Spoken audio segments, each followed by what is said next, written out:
我本是万中无一的纯阳之体，却在号称全球最恐怖的天渊死牢里，给5个风华绝代的女魔头当了整整5年的炉鼎。就在我好不容易离开死牢的时候，却被告知我外面还有7个未婚妻师姐。5年前，我被仇家陷害，关进了这座专门关押全球头号重犯的天渊死牢。外界都以为我在这里受尽非人折磨，早成了一具枯骨。可实际上，我每天都被5个风华绝代的绝世女魔头逼着阴阳交汇，疯狂榨取我的纯阳真气，来压制她们体内的寒毒。5年过去，我不仅没被吸干，反而在这日复一日的榨取中练就了一身镇骨术持的通天修为。现在的麻烦是我太烫了，她们受不了了。林渊，你小子现在跟个高压锅似的，烫死老娘了！赶紧给老娘滚出死牢！伴随着一声娇喝，一个红白蓝相间的破蛇皮带精准地砸在我脸上。师傅，昨天刚交接完，今天刚恢复点火气，你们就把我扫地出门，这卸磨杀驴也太快了吧！我捂着胸口，委屈地看着平时高高在上的大师傅。这破牌子能调动全球地下情光和最顶的杀手组织暗停，看谁不爽直接平了，别给老娘丢人。二师傅绝代医仙紧接着扔出一个黑漆漆的破炉子和几根针。太乙神针与阴阳造化鼎，活死人肉白骨的玩意儿。这针法配合你的纯阳真气，治女人的病会有奇效。三师傅风水天师扔出一个罗盘，华夏7大龙脉皆听此盘号令，遇到那些花里胡哨的异能者，直接调动地脉之气压死他们。四师傅千面修罗丢出一枚玉扳指，带上它，全球所有情报网络对你单向透明，你想查某国总统今天穿什么颜色的都行。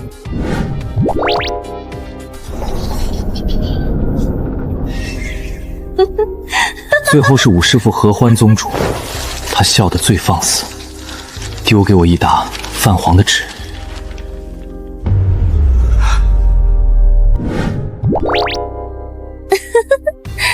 他们在外面替师傅们镇守华夏7大龙脉，现在被寒气反噬，快扛不住了。去吧，用你的纯阳真气好好疼爱他们，不把7个都拿下，就别回来见我。大门彻底关死，我看着手里足以掀翻地球的5大外挂，深深地叹了口气。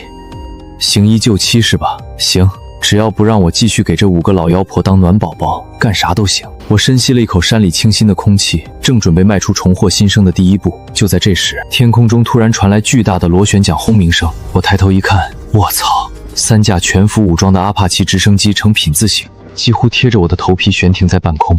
紧接着，地面猛地震动起来。从盘山公路的尽头驶将黑色的劳斯莱斯幻影，3辆木绿色的军用防爆装甲车，外加几10辆重型机车，如同钢铁洪流般狂飙而来。什么情况？这5个老妖婆的仇家找上门了？我本能地摸向怀里的黑金令，但下一秒，我看到了从车上和直升机上走下来的人，整个人瞬间僵在原地。最先走下劳斯莱斯的是一个穿着高定黑色风衣，踩着恨天高的极品御姐。她容颜绝世，但气质冷得像块万年玄冰，连呼出的气都带着白雾。紧接着，装甲车的车门被一脚踹开，一个穿着作战服、身材火辣的短发美女跳了下来，手里还攥着一把银色真理。直升机上软梯抛下一个身材曼妙、气质迷人的女人轻盈落地，身后还跟着一群全副武装、提着急救箱的助理。4师姐、5师姐、6师姐以及便抱着笔记电脑的7师姐齐刷刷地出现在我面前。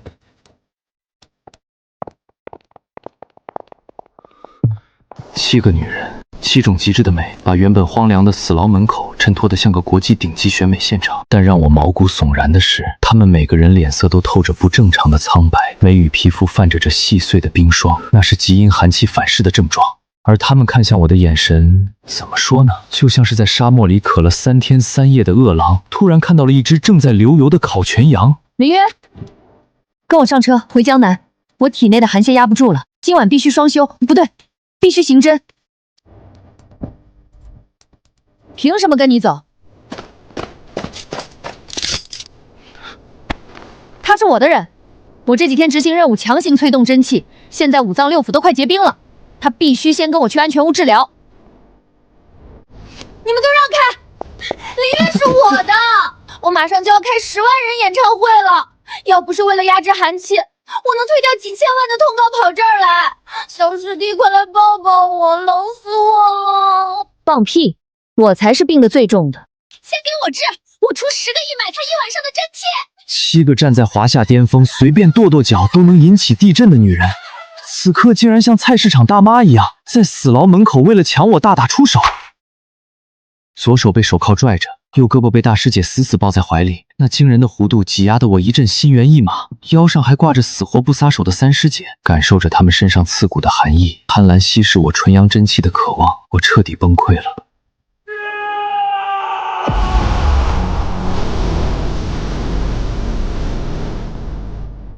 各位师姐，各位姑奶奶，我是个人啊，不是你们共享的真气充电宝。你们再这么吸下去，我没被老妖婆榨干，先被你们抽成人干了。我只是想过个正常人的低调生活，怎么就这么难？死牢门口的这场抢亲大乱斗，最终以大师姐的一记响指宣告结束。行了，别让人看笑话。我们7个当初在江南省买了一套半山庄园，今晚就把小师弟带回那里，一人一个房间。 按顺位排队治病，这是唯一的办法。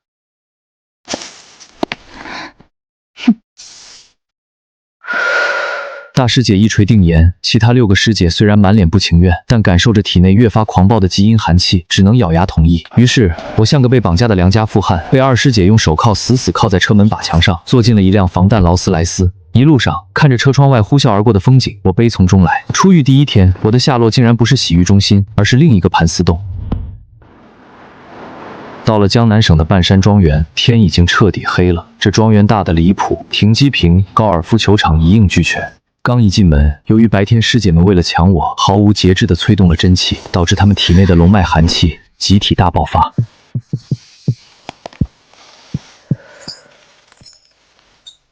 冷，好冷。林渊，林渊怔着了，快点！ 我们要不行了！我叹了口气，拿出二师傅给的阴阳造化鼎，我往里面注入了一丝纯阳真气后，它瞬间散发出炙热的光芒，将整个大厅的温度拉回了正常。各位祖宗，我丑话说在前面，我的纯阳真气极其霸道，要想彻底压制你们体内的龙脉寒气，必须通过金针刺穴，将真气从贴身大穴渡入，也就是说需要裹着。 而且过程中会非常热，你们别乱动，容易走火入魔。废什么话！老娘查案子中坦单都没怕过，还能怕这个？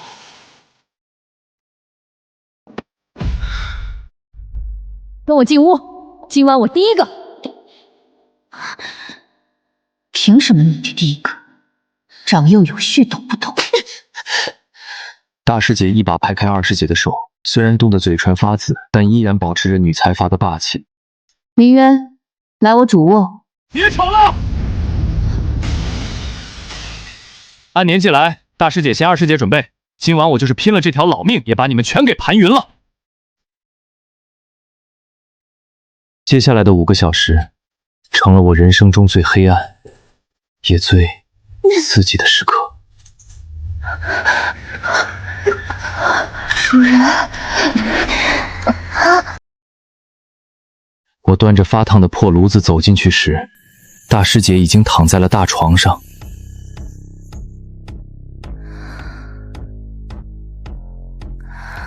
快点！师姐，得罪了。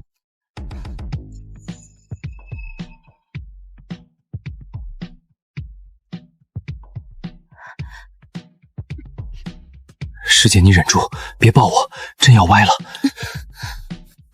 我满头大汗，拼命压制住体内翻滚的邪火，咬牙拔针换血。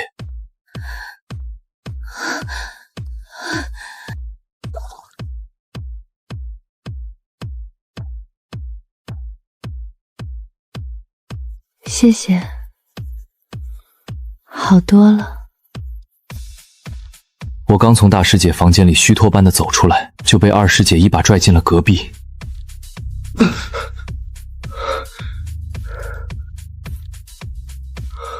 师姐，治病就治病，你考我干嘛？少废话，这是职业习惯，赶紧的后背下针。当我的纯阳真气顺着她的脊背游走时，这位平日里只流血不流泪的霸王花，直接软成了一滩泥。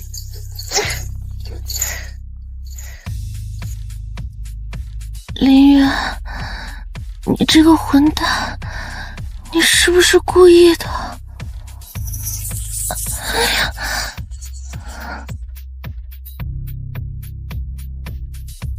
这一睁眼，我就像个辛勤的流水线工人，端着那个冒火的破炉子，在7个房间里来回穿梭。国民女顶流的三师姐嫌冷，不要挂在我身上，我是挂着她走完整个刑侦流程的。四师姐全程拿着小本本记录我刑侦时的脉搏变化，结果真气一入体，笔都掉地上了，抱着我的胳膊开始说胡话。地下女王的五师姐最离谱，一边享受着纯阳真气的滋润，一边迷迷糊糊地喊我主人。狗修金萨吗？当第一缕阳光照进客厅的时候，四仰八叉地躺在地毯上，脸色惨白，眼窝深陷，感觉身体已经被彻底掏空了。而2楼的7个房间里传来了均匀而平稳的呼吸声，他们的寒气全被压下去了，睡得一个比一个香。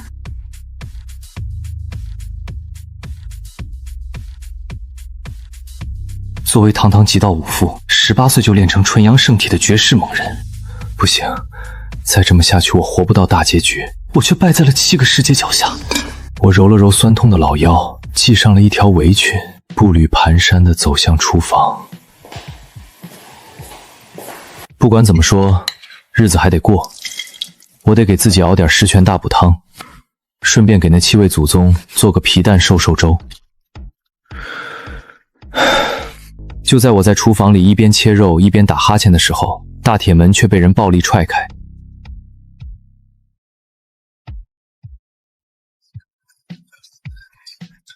让苏沐秋滚出来！今天他要是敢不签字，把名下的产业交出来，老子就把这破庄园平了！我转过头，看着窗外那群黑压压的打手，本来就睡眠不足的我，起床气瞬间飙升到了顶点。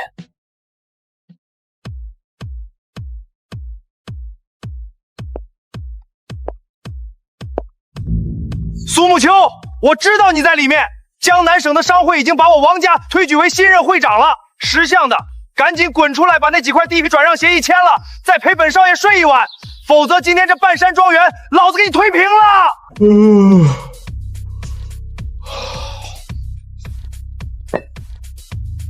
喂，那个穿得像个火龙果一样的家伙，能不能小点声？我锅里还炖着肉呢，火候过了很难吃的。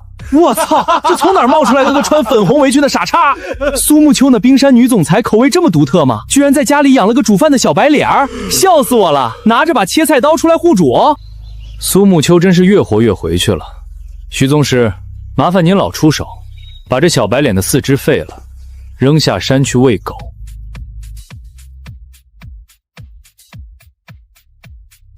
小子，下辈子投胎记得别强出头。好强的刚气，徐宗师无敌！半步宗师，连我大师傅养的看门狗都打不过，装什么呢？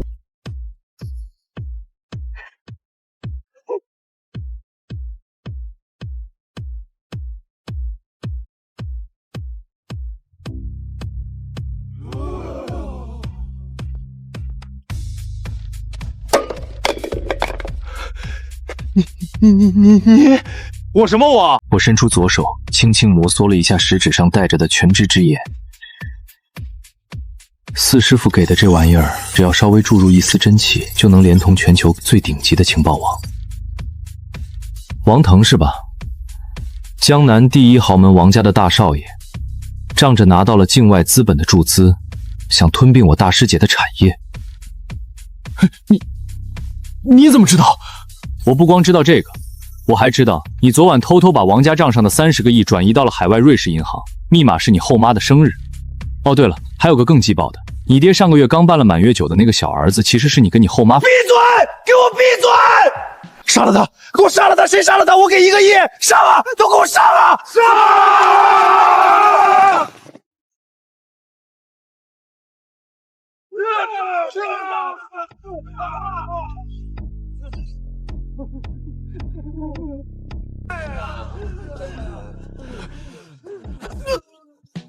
我刚才说了，小点声，我师姐们还在睡觉。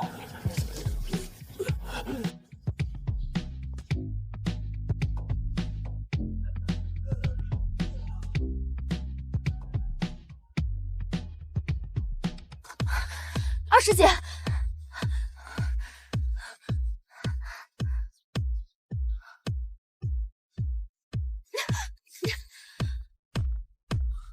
王腾，你居然敢带人强闯我的庄园，还想伤害我的小师弟！来人，调动江南商会的所有资金，给我全面做空王家！我要王家今天日落之前，在江南省彻底消失！我看你们是活腻了！那个皮蛋瘦肉粥好像糊底了，我先去关个火啊。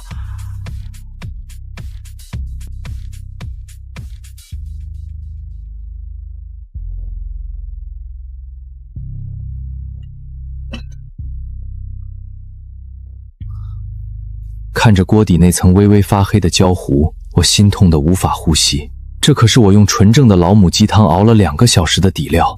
等我回到大厅时，院子已经被人清理干净了。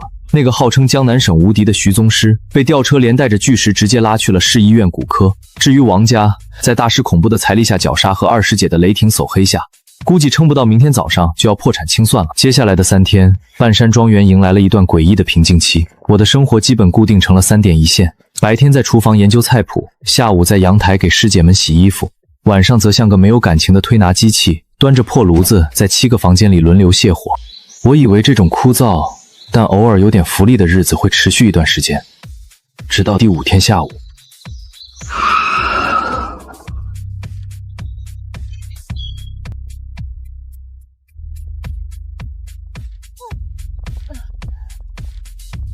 五师姐叶红媛，江南省地下世界的无冕之王，平时总是叼着根女士香烟，女王范十足，今天竟狼狈成这样。小师弟，快带其他人走！王家破产前，那个老登拿出了所有的海外隐秘资产，在暗网上悬赏了10个亿买我们全家的命。国际排名第3的雇佣兵团血骷髅越境进来了，我的堂口被他们端了，他们带了重武力，距离这里只剩不到3公里。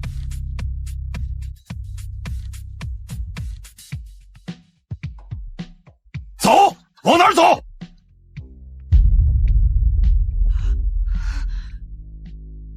王家这群疯狗！二师姐立刻开始拨打请求武警支援的电话，但信号却显示被全面屏蔽了。师姐烂命一条，今天我堵在门口，能拖5分钟是5分钟。你们去地下车库，开那辆防爆车从后山小路突围。看着这7个如临大敌、准备慷慨赴死的绝色美女，我叹了一大口气。要死一起死。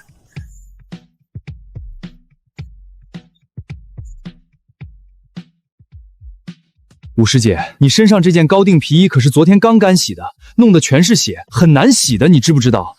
林渊，都什么时候了，你还管衣服？他们有单兵火箭筒，你那点装甲把是扛不住的，快滚啊！我拿出大师傅给我的天元黑金令，握住令牌，指尖逼出一滴蕴含纯阳真气的精血，滴在骷髅空洞的双眼上。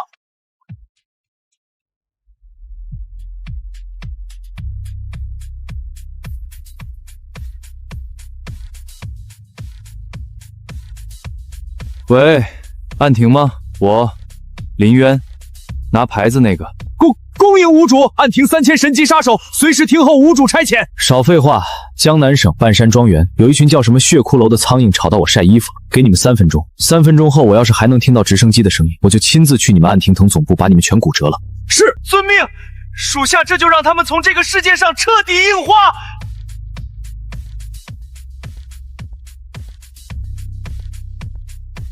好了，洗手准备吃饭吧。今天中午做红烧排骨。林渊，你刚才在干什么？拿着块破铁牌子过家家吗？血骷髅的先头部队已经到半山腰了。让他们先去探探路。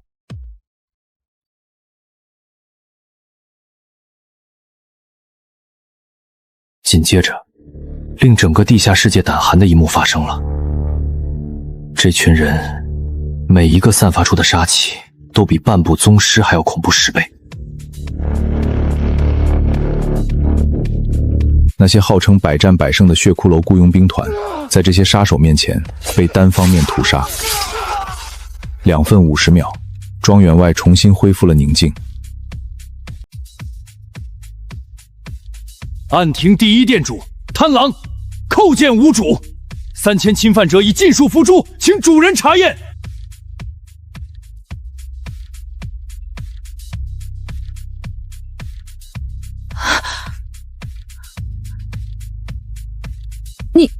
你刚才叫他什么？我家主人手持天渊黑金令，乃全球暗网至高无上的神明。行了，别搁这儿演古装剧了，把外面的血洗干净，别弄脏了我的草坪，赶紧滚！是，主人。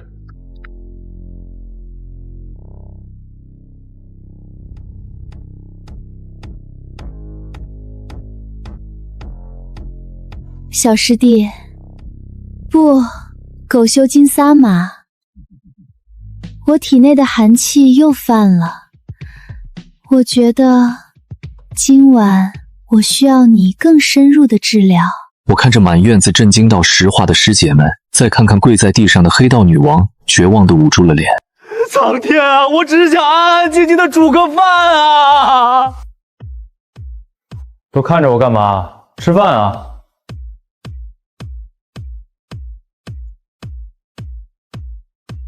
这红烧排骨我炖了整整1个半小时，再不吃凉了。7双眼睛，14道目光，像探照灯一样死死盯在我身上。小师弟，哦不，狗修金萨玛，人家现在浑身发冷，没力气拿筷子，你喂我好不好？叶红来，你要点脸！林渊，你老实交代，暗庭那是全球头号危险组织，连国际刑警都拿他们没办法，你到底是怎么指挥他们的？信不信我直接逮捕你，把你关在我家地下室里，天天审问你？二妹，你那点私心算盘珠子都崩我脸上了。林渊，既然你已经亮了底牌，那我也就不藏着掖着了。我苏家的1000亿资产，加上你暗庭的势力，我们足以横扫全球。今晚你搬来我房间，我们边治病边商量一下称霸世界，不是，是未来的人生规划。看着这群彻底撕破脸面，准备将我生吞食剥的女人，我绝望地捂住了脸。不行，凭什么去你房间？林渊是我的，我是军医，我需要解剖啊，不，深入研究一下他的身体构造。各位祖宗，那块破牌子就是大师傅下山前给我玩的，我根本不管事儿。我现在的核心任务就是每天给你们做饭，以及当个合格的暖宝宝。求求你们放过我，让我安安静静的吃口排骨行不行？破牌子塞给你玩？7个女人显然一个字都不信。就在叶红萍准备站起身，强行坐到我腿上的时候，一声细微却极其刺耳的碎裂声突兀在餐厅内响起，紧接着一股比之前任何一次都要恐怖100倍的极阴寒气，如同海啸般从7个世界体内同时爆发。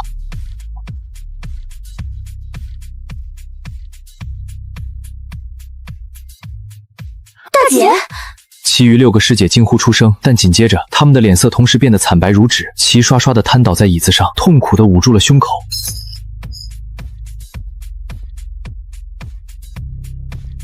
怎么回事？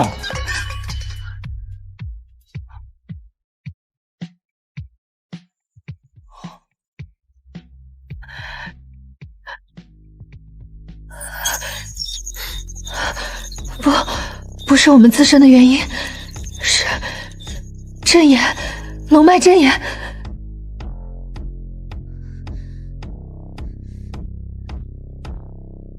荧幕亮起，弹出了7个分屏画面，那是华夏大地上7处极为隐秘的军事禁区和深山幽谷。在昆仑山、长白山、泰山等7处龙脉的核心阵眼上空，赫然漂浮着7个浑身散发着刺激光芒，宛如神明降世般的外国身影。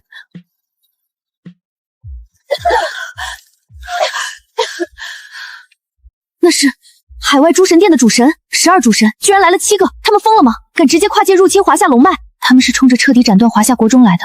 我们7个与龙脉气机相连，阵眼一旦被毁，我们必死无疑。小师弟，你快走，带着你的暗庭令离开华夏。我看着屏幕里那些不可一世的西方神明，再看看桌上盘被冻成冰块的我辛辛苦苦炖了1个半小时的红烧排骨，一股压抑了18年的邪火，伴随着极其狂暴的纯阳真气，在我体内轰然炸开。我深吸了一口冰冷的空气，缓缓扯下了身上那件粉色小熊围裙，随手扔在结冰的椅子上。林渊，你干什么？干什么？去修理一下燃气管道，顺便灭个国。我拿出三师傅给的罗盘，这是我下山以来第一次动怒，不是因为什么家国大义，纯粹是因为这帮洋拉哈弄坏了我的排骨，还想动我的女人。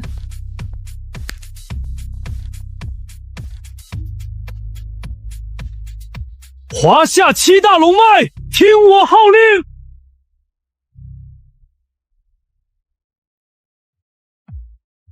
这一刻，整片大地都在剧烈震颤。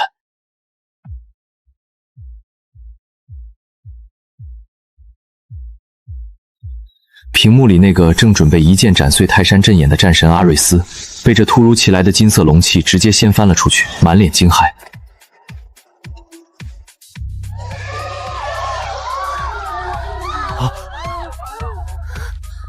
师姐们，乖乖在家等我，饭菜凉了别吃，对胃不好。我去就回。既然你们自称神明，那我就让你们看看什么叫真正的天灾。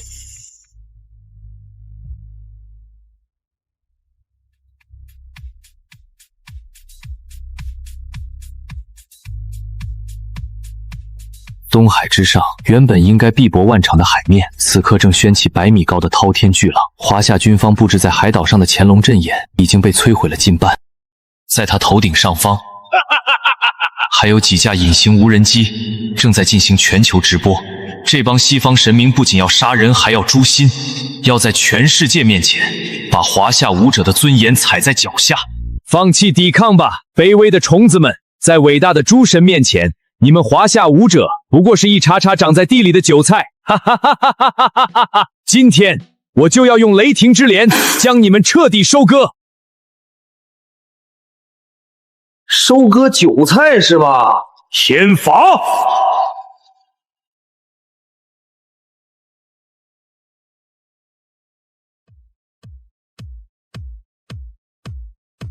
他死死盯着我，试图从我身上感受魔法或者异能的波动，但我身上什么都没有。我为了赶路，已经把纯阳真气全部内敛到了骨髓深处。你是什么人？华夏的隐藏神明吗？我是什么人？我是个排骨炖糊了，师姐快死了，连午觉都没法睡的倒霉蛋。你刚才说要把我们当韭菜收割，真把我们当成地里随便割的烂菜叶子了？今天老子就让你见识见识，什么叫反向收割！哈哈哈哈哈哈！一个连魔力波动都没有的凡人，也敢在我面前大言不惭，死吧！面对着看起来挺唬人的招式，我连躲都没躲，甚至没有释放纯阳真气来护体。愚蠢的凡人，连灰都不剩。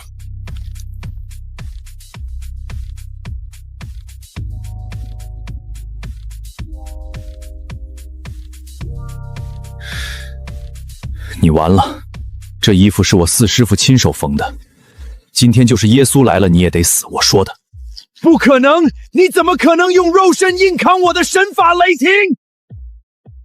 花里胡哨，跟个漏电的电压器一样，没有动用任何武技，没有调用一丝真气，就只是纯粹的18年来被5位老妖婆反复锤炼，早就超越了碳基生物极限的普通平 A。这位不可一世的雷神，当着全球数十万观众的面，直接被我这一拳解决了。连只生命力顽强的死蟑螂都不如，也敢自称神明。剩下的6个什么神明，洗干净脖子等着。还有6个，得搞快点，不然家里的排骨就真的没法吃了。解决雷神之后，我根本没做任何停留，直奔下一处龙脉阵眼昆仑山而去。距离东海万里之遥的昆仑阵眼，此刻正被漫天烈焰笼罩。烧吧，哀嚎吧！哈哈哈哈！你们这些底层的蝼蚁，天生就是供养我们诸神殿的养料，能成为被诸神收割的韭菜，是你们这群凡人莫大的荣幸。他话音未落，我已经如同炮弹般砸在了他面前的雪峰上。火神被这突如其来的动静吓了一跳，在感受不到我身上有任何魔法波动时，顿时又恢复了高高在上的神态。又来一个送死的韭菜，正好让你尝尝地狱黑岩的。你们这帮白痴，是不是对收割有什么误解？自以为是全宇宙的收割者，把我们当韭菜。今天我这颗韭菜就让你们见识见识，什么叫反向收割全宇宙。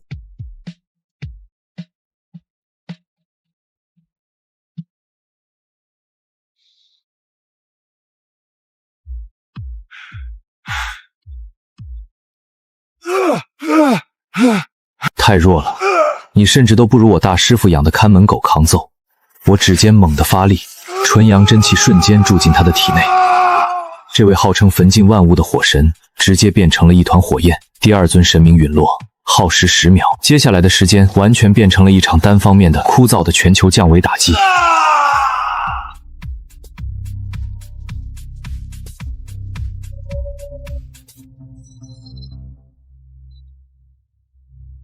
前后不到20分钟，入侵华夏7大龙脉的7尊西方主神全军覆没。师姐们体内的寒气应该已经随着阵眼危机的解除而彻底压制下去了，但我心里那股火却怎么也压不住。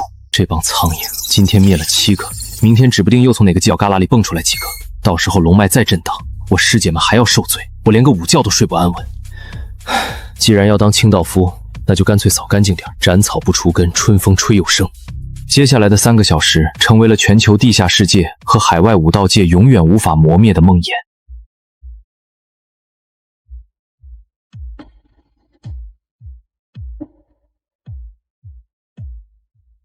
欧洲阿尔卑斯山脉深处，诸神殿第1分殿，我从天而降，没有用任何招式，仅仅是携带着从外太空坠落的恐怖动能，一脚踩塌了整座山峰。上千名高阶异能者和神殿骑士，甚至连敌人的样子都没看清，就被活生生掩埋在了1000万吨的碎石之下。北美死亡谷底，诸神殿秘密基地，我嫌一个个太麻烦，直接在掌心凝聚了一颗高浓度的纯阳真小球，像扔保龄球一样扔进了基地入口。地下深处爆发出一场堪比小型核弹的纯阳风暴，将整个基地连同里面的所有人瞬间消失。大洋洲、南美洲、非洲，我在这颗蓝色的星球上疯狂穿梭，所过之处，诸神殿那些隐藏了数百年的古老神殿，引以为傲的防御阵法，自封为半神的长老们，在我的拳头下就像是纸糊的玩具一样，一触即溃。第10座、第11座、第12座，当我在大西洋的一座孤岛上，一巴掌将诸神殿的最高神殿连同他们的神王一起拍进马里亚下海坑时，整个世界彻底安静了。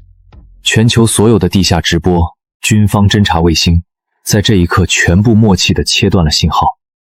不是气坏了，而是所有坐在屏幕前的海外大佬、财阀家主、武道巨眷全都被吓破了胆。这一刻，海外相关势力当场宣布解散，所有成员宣布再也不踏足东方区域。全球隐秘势力充满敬畏与忌惮。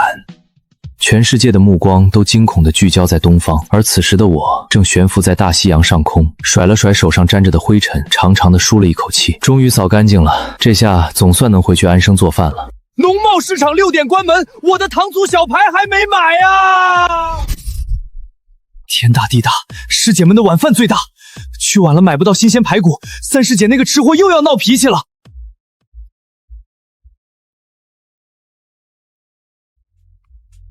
老板，刀下留骨，给我留2斤品相最好的前排。小伙子，你这造型刚从叙利亚打完仗回来啊？比那惨多了，我是去拯救世界了。赶紧的，排骨切块，晚了1分钟，我那几个祖宗能把我生吞了。好。提着装满新鲜排骨的塑料袋，我这颗悬着的心总算是放下来了。等我溜达着走回半山庄园时，天已经彻底黑了。出乎我意料的是，庄园里并没有预想中那种大孑余生后的凝重气氛。相反，当我推开主别墅沉重的大门时，迎面扑来的不是之前那种刺骨的极阴寒气，而是一股极其诡异的燥热。我回来了，排骨买到了，马上就去做。我那7个倾国倾城的绝色师姐，此刻正整整齐齐地坐在那张巨大的真皮沙发上。他们没有像往常那样冻得瑟瑟发抖，也没有因为龙脉危机解除而喜极而泣。相反，他们每个人都穿得极其清凉。最要命的是，他们7个人的脸颊上都挂着一种极其不正常的、面若桃花般的红圆。他们看向我的眼神，不再是单纯的渴望真气，而是一种彻底卸下防备后，如同看着猎物般的狂热。那什么，各位师姐，你们没事了？解了，小师弟。你在东海那一拳，还有后来强行抽取龙脉之力，连拔海外13座神殿的壮举，我们都通过四妹的情报网看到了。不用谢我，顺手的事儿，主要是我嫌他们吵。我们不是要谢你，你为了杀那些神明，瞬间释放了堪比核爆的纯阳真气，这些真气顺着龙脉阵眼，有一部分反哺回了我们7个人体内。这不挺好的吗？阴阳调和，寒毒就彻底清了。好是好，可是你给的太多了，我们体内的极阴寒气是被中和了，但现在过量的纯阳真气在我们体内乱窜，我们现在好热。热？对，热得浑身难受。小师弟，我们商量过了，既然寒毒已经解了，那接下来就该进行更深层次的阴阳调和了。毕竟师傅们给的婚书上写的很清楚，我们7个都是你的未婚妻。不是，等等，师姐你冷静点，你拿皮鞭干什么？我叫林渊，是能一拳打爆西方神明的绝世凶人，是能让全球战斗的暗庭之主。但面对这7个彻底如狼似虎、理智正在边缘疯狂试探的女人，我居然生出了一种拔腿就跑的冲动。我本是万中无一的纯阳之体，却被7个师姐当成了炉鼎。想跑，晚了。林渊，为了奖励你今天拯救了世界，我们7个决定今晚一起伺候你。不过在这之前，我看着那盆热水，再看看7个伸出绝美玉脚、虎视眈眈等着我伺候的绝色未婚妻，欲哭无泪。我们今天因为担惊受怕，腿都酸了。你先把手铐解开，给我们7个好好洗个脚，做个足底按摩，谁按的最舒服，今晚你就先去谁的房间。就在我悲愤交加，准备反抗这不公的命运时，我丢在茶几上的破手机突然响了一声。小师弟，天渊死了哦，给你发了条短信。天渊死牢的短信。乖徒儿，干得漂亮！全球的新闻师傅们都看了，真给老娘长脸。顺便说一句，最近江南省降温，连带着天渊死牢的地暖也坏了，冷得很。你既然寒气泄得差不多了，什么时候抽空回来一趟，给师傅们也暖暖床？爱你的5位师傅流。冤枉啊！冤枉啊！那5个是老妖婆啊，是吸血鬼啊！我绝望地仰起头，看着别墅天花板上那华丽的水晶圣灯。我的纯阳真气在体内悲鸣，我的肉身虽然扛得住神罚雷霆，但绝对扛不住这12个女人的轮番压榨。苍天啊！这无敌的日子到底什么时候是个头啊？